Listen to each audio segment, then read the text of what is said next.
Well, good morning, everyone, and welcome. It's Sunday morning in the UK, and this is Lizzie and Justin from Thirdspace, and we are here again for another week of our Turning Towards Life project. And I just want to say welcome to all of you.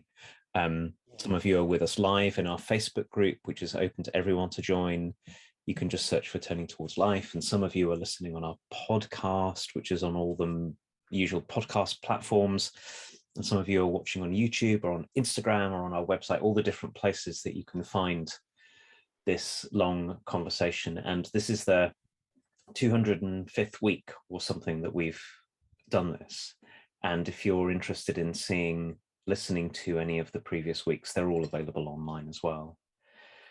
And Lizzie, I'm so pleased to be, as I always am, I say this every week and it's true every week, to have the chance to be in an unfolding conversation with you that gets seeded by a source, some writing that you've chosen this week, where we don't know where it's going to go, but we know that it's going to take us into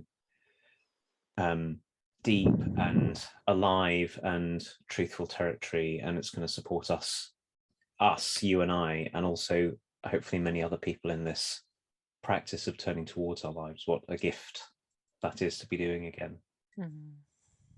Thanks, Justin. I'm also really happy to be here and really glad also to be bringing the wonderful Mary Oliver in a kind of different way. So the book that this is from, Upstream, is a series of essays that she's written rather than a series of poems. And to feel her storytelling around her own life and her own creativity is such a beautiful thing. So this is from that book. And this little passage goes like this. Sometimes the desire to be lost again, as long ago, comes over me like a vapor. With growth into adulthood, responsibilities claimed me, so many heavy coats. I didn't choose them, I don't fault them, but it took time to reject them. Now in the spring I kneel, I put my face into the packets of violets, the dampness, the freshness, the sense of ever-ness. Something is wrong, I know it, if I don't keep my attention on eternity. May I be the tiniest nail in the house of the universe, tiny but useful. May I stay forever in the stream. May I look down upon the windflower and the bull thistle and the coreopsis with the greatest respect. Teach the children. We don't matter so much, but the children do. Show them daisies and the pale hepatica. Teach them the taste of sassafras and wintergreen, the lives of the blue sailors, mallow, sunbursts, the moccasin flowers, and the frisky ones, inkberry, lamb's quarters, blueberries, and the aromatic ones, rosemary, oregano. Give them peppermint to put in their pockets as they go to school. Give them the fields and woods, and the possibility of the world salvaged from the lords of profit. Stand them in the stream, head them upstream, rejoice as they learn to love this green space they live in, its sticks and leaves, and then the silent, beautiful blossoms. Attention is the beginning of devotion. Gosh, thank you so much, Lizzie. Before I read this again, what extraordinary writing, but also to hear it in your amazing reading voice. Really moving. And so I'm going to do my best to meet your reading and to read back to you and to everyone as well. And just to say to all of us, if you want to find these sources, then we publish them every week with the podcast and in our Facebook group, but also and on Instagram, also with our turning towards life website. You can find every source there. And this is Mary Oliver from Upstream. Sometimes the desire to be lost again, as long ago, comes over me like a vapor. With growth into adulthood, responsibilities claimed me, so many heavy coats. I didn't choose them, I don't fault them, but it took time to reject them. Now in the spring I kneel, I put my face into the packets of violets, the dampness, the freshness, the sense of ever-ness. Something is wrong, I know it, if I don't keep my attention on eternity. May I be the tiniest nail in the house of the universe, tiny but useful. May I stay forever in the stream. May I look down upon the windflower and the bull thistle and the coreopsis with the greatest respect. Teach the children. We don't matter so much, but the children do. Show them daisies and the pale hepatica. Teach them the taste of sassafras and wintergreen. The lives of the blue sailors, mallow, sunbursts, the moccasin flowers, and the frisky ones, inkberry, lamb's quarters, blueberries, and the aromatic ones, rosemary, oregano. Give them peppermint to put in their pockets as they go to school. Give them the fields and the woods and the possibility of the world salvaged from the lords of profit.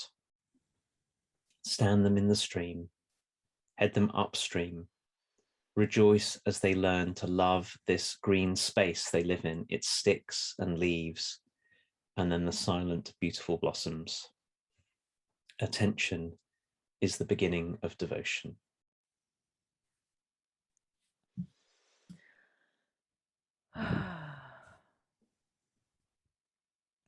Thank you, Justin, for reading that, and I feel like I was kind of transported into those places, both inside of myself and like in the world as well. And so much of this, I could start in so many places of this piece of writing. But for some reason, the line, give them peppermint to put in their pockets as they go to school, has really, really moved me.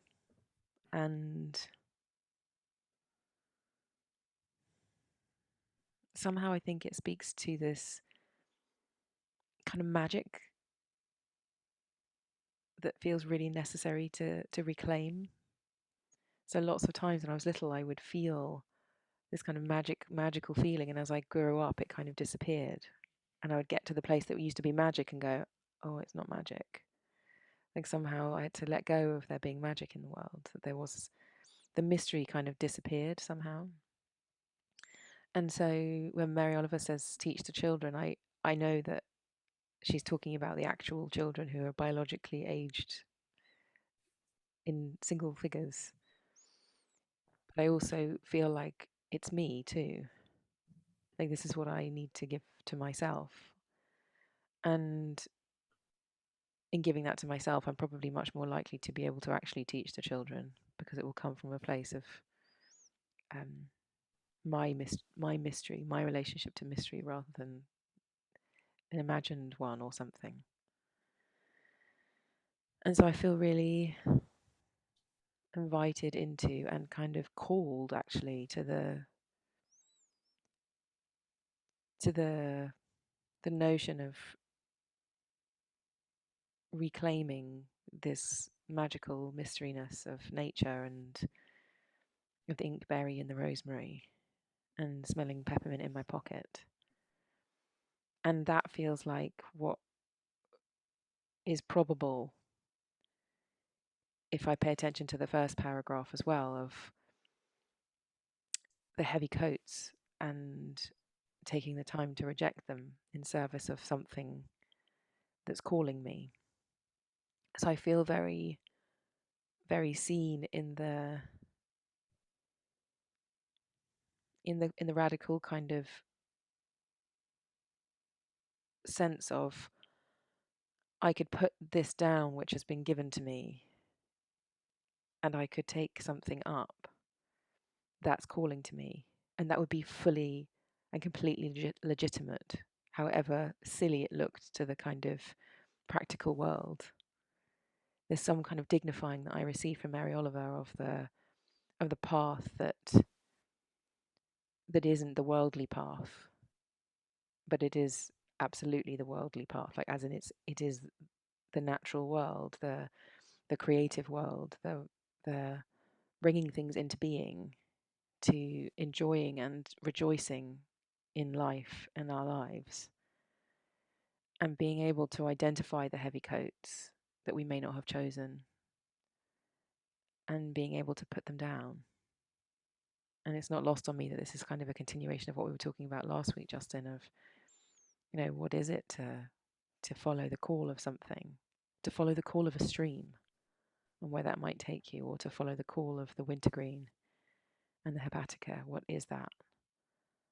So I feel very met by this writing, and at the same time, I really don't know what to do with it, but I feel deeply called by it and wonder what it really means to receive this, and then for something to wriggle its way in really deeply. And I think this conversation for me is a really important one, because it's a kind of, I think you were saying this last week, Justin, it's like a live something happening, which it always is, but this feels like a threshold conversation or something. So I'm really grateful to be in it, and for it to be so live and alive, and for it to invite such deep wondering and curiosity and confusion and some kind of, what's the word? Not knowing what to do-ness.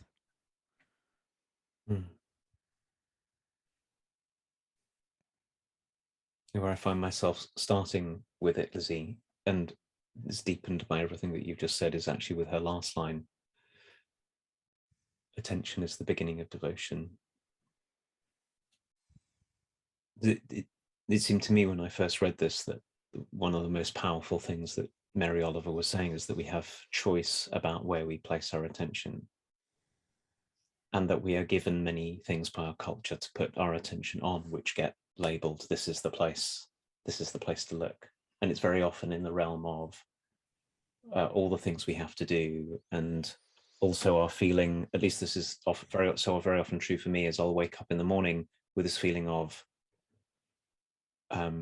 I have to do all this stuff, and if I don't do all this stuff, everything is going to fall apart. But more than that, and I'm meant to somehow make myself powerful and important in the world. That's the thing we're meant to do. We're meant to dominate the world or control the world or something. And that, I think, is the narrative of when she talks about the Lords of Profit. There's one part of what she's talking about here is this sense that to be human in our contemporary world, the story is it's something like being in control of all of it. That's our job. And we get really frightened when we find that we're not, and we can't, and all of those kind of things. And her reminder at the end that there are choices about what we attend to, and that it's a fundamental, seems to me it's a fundamental aspect of being a human, is that we get that choice. And it's a kind of choice that may not be available to many other kinds of beings and creatures in the world. I often think about, ants get to attend to what ants get to attend to, and there's a sort of a thing that's built into their physiology that they have to look after. And we get this wide choice. So then the question is, what are we going to choose? And goodness, there's so much to say about this, about what she points us into choosing, but to remind ourselves to, I'll come back to the thing that you said, the line that really got you, give the children peppermint to put in their pockets as they go to school. To remind ourselves that our projects and our wish to be in charge of it all is not the be all and end all of the world. In fact, it all comes from somewhere else, that we're not separate from the natural world, that we're born of the world of the sassafras and the violets and the dampness and the freshness. I think is to appropriately reorient ourselves both to the wonder of this world that we're in, that we forget. So it's sort of a reorientation to gratitude, which more and more seems to me to be the foundation of a life deeply lived, is to keep on reminding ourselves what a miracle it is to be here at all. But it's also to remind ourselves that we're not the be all and end all. Which is why the other line that really I find so powerful and so helpful is, may I be the tiniest nail in the house of the universe. Like, yes, let me be useful. I'm not insignificant. I have a place. There is stuff for me to do. There's things to take care of. But I'm also very small. And I'm very small in the midst of all this wonder. It seems to me it can kind of be a really straightforward rehabilitation to ourselves from the sense of grandiosity that we have, or we think we ought to have, is such a, so when we do feel grandiose, the problem is it disconnects us from the world. But then when we don't feel big and powerful, it can have us feel disconnected and frightened. And Mary Oliver says to us, no, we're just tiny nails in the house of the universe. We're already participating. Can we play our part by learning where to put our attention, recalibrating our attention so we can find our part in it? And that, seems to me, this morning feels so freeing and life-giving at the same time. I love this feeling, Justin, of the bigness and the smallness being right next to each other, and just hand in hand, necessary for one another. Like, for me to feel my insignificance and simultaneously my significance seems like a really big, important, those two things being right together, so that we can feel possibility. Like, when I'm feeling so tiny and I think I'm so insignificant, it feels like there's so little possibility. But when I can also feel in the and I'm also significant, like, and I'm also able to be this little useful nail, it feels like something can be done just from my little part of things. And my sister was telling me a story yesterday of one of her university friends' dads, who is a very long time advocate for the environment. And she said whenever they went anywhere, even if it was like him visiting from Bristol to where they were at university, which is a really long way away, he would always turn up on a bike. So he'd got there by some means, and then he would always find a bike. And it just made me feel into the every little of us doing every little thing. Like, I found such dignity in that story. Like, his dedication was borne out by just always finding a bike wherever he went, whether that was like a random city he was in, or a holiday, or his home, or whatever. It was just, I have to find a bike. So he wasn't using his car or whatever. He's just a super lovely, eccentric, excellent man. And it feels like, the environment's one of those things. Like, it's so huge. How am I going to make a difference by recycling this piece of paper or something? Is that really going to fix this whole thing? But it really matters. And so I feel kind of met in the kind of dance between hopelessness and doing something that I often find myself with your kind of putting the smallness and the bigness right next to each other. That's really beautiful. And I feel like if I mix that with this reclamation of wonder and the lightness that I feel reading the second paragraph of what we should teach the children, I feel like it imbues me with not a sense of responsibility in the kind of, you're responsible for this so you have to do it way, but it kind of gives birth to responsibility in me. Like, it kind of doesn't tell me what to do, but it allows it to be born in me, like a kind of, oh my God, I feel such commitment to putting peppermint into my pocket and any child's pocket on my way to wherever I'm going. And then I can put my hand in my pocket and smell peppermint. Like, such a simple and beautiful thing. It feels like it's breathing life into the possibility of actually doing things that matter. So I'm really curious about the kind of the things that we think we should be doing, and the obligations we feel, and maybe the heavy coats we have on us, versus the things that are calling to us, that are made of something mysterious that we find it really hard to articulate, and how important it is to be in that emergent conversation where you don't really know what it is, but you want to have it, but you don't even know where to start, but that you might be able to name that, and to read things like this book and say, well, I still don't know what to say about it, but I can feel something. Like, doesn't feel of the kind of intellect for me. It feels like something of the kind of mysterious spirits led, or something of me that's not very gross, but that's much more subtle, that feels drawn to things, that feels like I've got to do something, but I don't really know what it is. But there's something here that I can't name. It feels of that realm, and if I feel kind of breathed into by that mystery and that magic and that unnamableness, but it's a real experience. Somehow it feels like it's going to lead somewhere. So I feel really moved by the way that this is about this word upstream as well.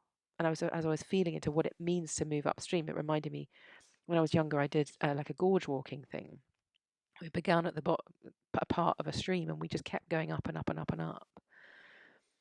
And it's like moving towards the source of things, keeping on moving towards the source and wondering what that is, and with each step being closer to something original, something at the beginning of things. And we never reached the source, but we were going upstream. Like the energy of the upstreamness is like feeling into the beforeness almost.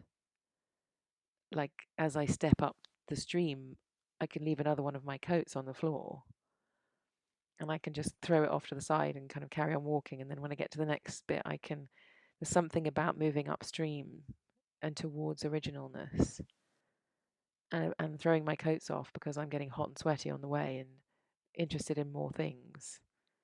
Those coats can just be naturally flung to the side in joy, in curiosity, in wonder and magic. And I just wonder what that is to really do that. And I'm in this moment feeling really, really grateful for the ways that the trees have patiently waited for us to turn towards them.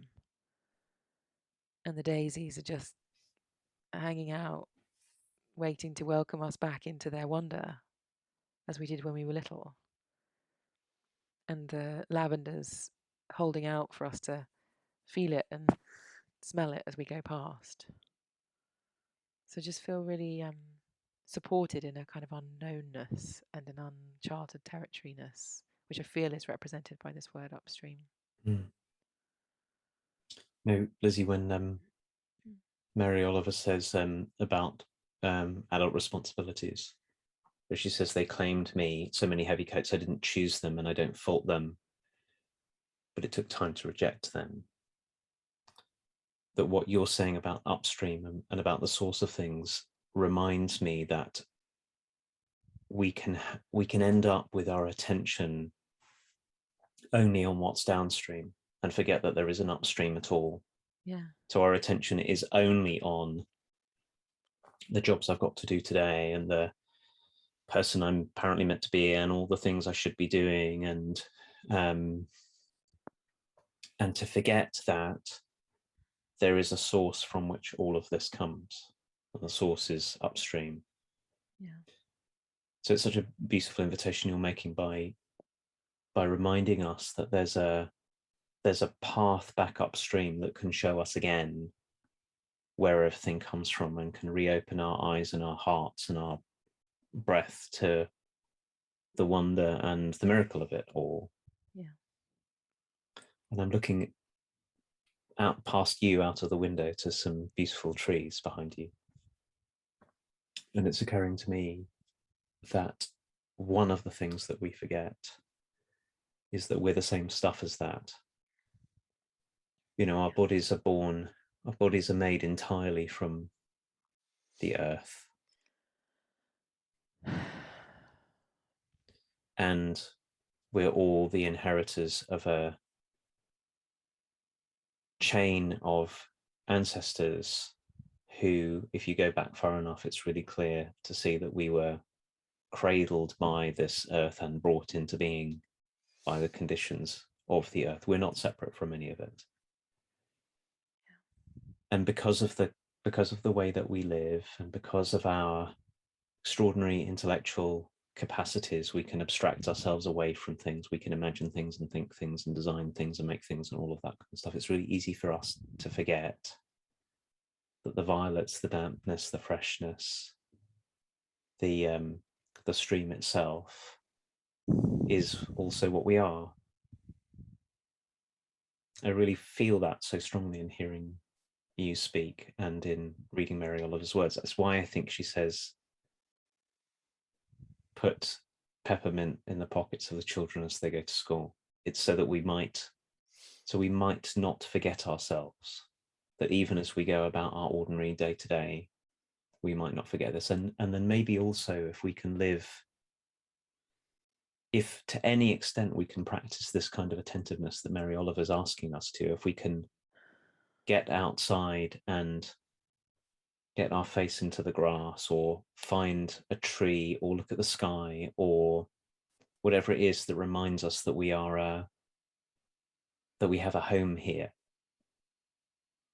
that we're not alienated from it, that we're not separate from it. It seems to me that we've got a chance of falling into a kind of devotion in our lives that we might otherwise miss if we were only, I'm just picking out words from her, if we were only living in the narrative of the Lord's a prophet, or if we were only carrying the heavy coats of adult responsibility. If we only do that, we miss something so life-giving that's here all the time. And it takes words like this very often to remind us to look upstream, because we forget. I think that's the difficulty, is it's our forgetfulness. It's not that we never knew this. It's not that we didn't ever see this. Oh, I just feel when you said we are made entirely of the earth, the same stuff as the trees, and then talking about, well, the phrase that came to me was Mother Earth, that we can be reminded that we have a home here and that we belong. We belong to the trees, and trees belong to us. We're a system of belonging. It feels like,